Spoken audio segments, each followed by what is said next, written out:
Anong klaseng happiness ang nahuhugot mo sa pakipagtrabaho kay Sarah? I think you spoke about this before, no? Yeah, meron siya kasi, hindi ko alam.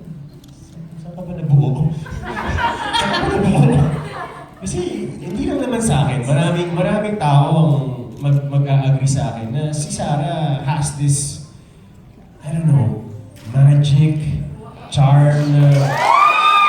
Diba? Hindi lang sa aming mga lalaki, pero Diyos ko, kahit sa mga tita ko, sa mga mami ko, sa mga... Talagang, she has that magic na hindi mo maipaliwanag na meron siyang nagagawa sa'yo na parang... Para masaya. Kaya niyang baguhin yung araw mo. Sabi mo, life is too short, di ba? Let's not make it shorter. For Sarah lang, my last question. Apo. Ano naman ang magagawa ni Lloyd sa'yo?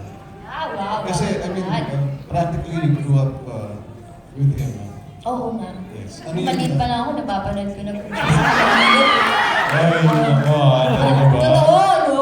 Ay, malayo na din natin. Hindi, ano na nagagawa ni Lloyd? Ever since, no, si Lloyd kasi, Yes. nakita ko lang siya na natutuwa na ako.